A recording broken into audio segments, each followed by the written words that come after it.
আজ খিরিগ্রামে ট্রাক্টর মালিকদের গুরুত্বপূর্ণ বৈঠক অনুষ্ঠিত। বকেয়া ভাড়া পরিশোধ চাষিদের প্রতি আহ্বান।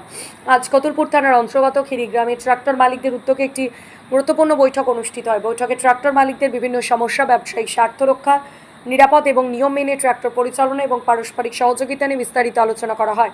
বৈঠকে এলাকার বহু ট্রাক্টর মালিক উপস্থিত ছিলেন। সভার শেষে সকলের সহযোগিতা কামনা করা হয় এবং চাষি ও ট্রাক্টর মালিকদের মধ্যে পারস্পরিক বোঝাপড়া ও সহযোগিতার মাধ্যমে সমস্যার দ্রুত সমাধান হবে বলে আশা প্রকাশ করে বৈঠকের সমাপ্তি ঘোষণা করা হয়।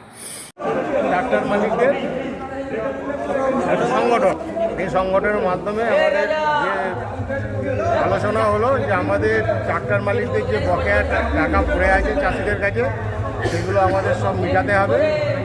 তার নাহলে আমরা পুনরায় কোনো চাষির আমরা চাষ দিতে পারবো না। এবং কোনো ট্রাক্টর মালিক যদি যে ট্রাক্টর মালিক টাকা পাবে তার পরিপ্রেক্ষিতে যদি ট্রাক্টর নিয়ে যার মাঠে যদি চাষ দিতে আরম্ভ করে, সেটা তখন আমাদের সংগঠন থেকে তার আপত্তিকর হবে বা তুলে দেওয়া হবে। এই আমাদের কর্মসূচি। কার্তিক মন্ডল, হাসনডাঙ্গা। কর্মসূচি ছিল আমরা যে সমস্ত ট্রাক্টর মালিকদের নিয়ে একটা সংগঠন তৈরি করছি। বিষয়টা হচ্ছে যে আমরা প্রতিটা চাষির কাছ থেকে বহু পয়সা পড়ে থাকছি, সেই চাষির কাছ থেকে পয়সা আদায় করা যাচ্ছে না। দ্বিতীয়ত অন্য ট্রাক্টর এসে তাদের জমিগুলো চাষ দিয়ে দিচ্ছে, সেই পরিপ্রেক্ষিতে আমরা পয়সা কোনো তুলতে পারছি না।